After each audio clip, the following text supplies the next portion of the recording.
Welcome to Facts TV News, where everything is true. 6 arrested, firearms seized in St. Catherine during No Movement Day. 6 people were arrested and the firearms seized as the St. Catherine South Police Division embarked on a number of operational activities aimed at disrupting criminal activities and enforcing the Disaster Risk Management Act over the past 24 hours. According to the police, 6 people who were arrested were charged with breaches of the Disaster Risk Management Act in the Gregory Park area. However, no one was arrested in connection to the seizure of the firearm, a .45 pistol, along with 4 .45 cartridges, which was found shortly after 2 a.m. after gunmen challenged officers in a gun battle in Gulf Gregory Park. Meanwhile, approximately 400 motor vehicles were stopped and checked during the period, while 13 people were warned for breaches of the DRMA. 6 traffic tickets were also issued for various breaches of the Road Traffic Act, the police stated. The police also reminding citizens that they should observe the Disaster Risk Management Act regulations pertaining to the lockdown, as perpetrators will be arrested and charged. Partially decomposed body found in Portland. The partially decomposed body of a man was discovered just after midday on Monday, August 23rd, by residents alerted by the sight of scavenger birds and a foul odor. The Hope Bay police were called after the discovery near Somerset Falls. The deceased, who is still unidentified, was clad in only a pair of black pants. He was found on his back, the skeletal remains of his arms outstretched. There appeared to be burns around his head and shoulders. The Portland CIB is investigating. Heavy downpour causes overcrowding at Mandeville vaccination site. Scores of people who turned up Monday at the Mandeville Regional Hospital's vaccination site were forced to camp under tent as they sought shelter from a downpour of rain. Children were accompanied by their parents and guardians to the site as part of the government's effort to vaccinate those 12 years and older. Among those who turned up at the site were 2 student footballers of Belleair High School who told reporters that they were taking the Pfizer vaccine, hoping that they will be able to return to the Dakar Stock-Up competition, which has been affected by the novel coronavirus pandemic. Police officers are at the vaccination site trying to maintain order amid a flow of traffic, with scores of motorists trying to access the site. 56-year-old shopkeeper murdered in Kingston 13. A lone gunman fatally shot 56-year-old Paula Raphael, a shopkeeper of Unity Lane in Kingston 13, during the No Movement Day on Sunday, August 22nd. Reports from the Denham Town Criminal Investigation Branch are that Raphael was sweeping her yard about 11:15 a.m. when she was approached by a lone gunman who opened gunfire at her, hitting her several times over her body.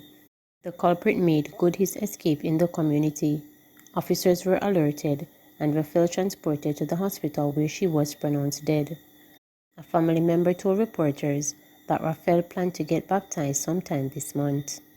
Nepal Warns Hunters against illegal hunting during curfew.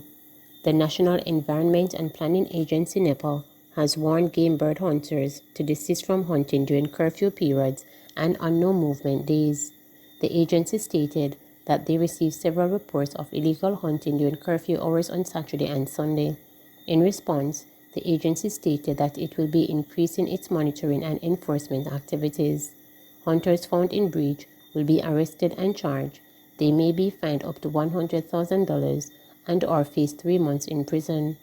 Hunters charged will also be reported to the Firearm Licensing Authority for breaches of the Firearm Act, Nepal stated in a release. The 2021 game bird hunting season opened on Saturday, 21st of August 2021. In light of the designation of No Movement Day to tackle the surge of COVID-19 infections in Jamaica, hunting is prohibited during curfew hours and on Sundays, Nepal stated.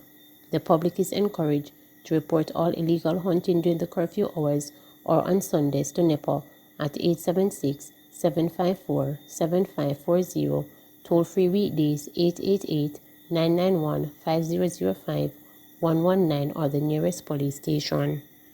Motorists threaten legal action after vehicles seized. At least 3 motorists whose cars were seized by the police on suspicion of operating a private vehicle as a public passenger vehicle (PPV) without a road license are threatening legal action. The men who have denied the allegations reported that they are now fearful as they believe they are being unfairly targeted by the police and the Transport Authority. They did, however, follow the instructions of the Transport Authority to have their vehicles returned, which included applying for a road license. Luke Mardner, 41, said he was parked at a popular pastry shop in Kingston, where he was purchasing a snack when he was approached by the police, who said they are going to seize his vehicle as they had evidence of him operating without a road license. He reported that he did not see the evidence, but was told that it was on video. He denied the allegations but complied with the police. I am afraid to drive the car now because I don't want them to see me again and think me I drive taxi. That's unlawful because all you need is passengers as evidence to prove that me didn't operate taxi. Even seeing me stop and picking up passengers, that doesn't tell you that I'm operating a taxi, Luke reasoned, claiming that he has not operated a taxi since 2012 when he lost his road license. His vehicle was returned to him within 2 weeks, but only after he followed several steps. Luke, who said he had been working a regular 9 to 5 since losing his road license, reported that when his vehicle was seized last month, he was informed by the Transport Authority that he would have to wait until September 8 to go to court. When I checked the date at the time, it would be over 40 days, he explained. I couldn't afford for my car to be in the pond for that long, while they, the Transport Authority, said I had to apply for a road license if I want back my car within the same month. They are giving you an ultimatum.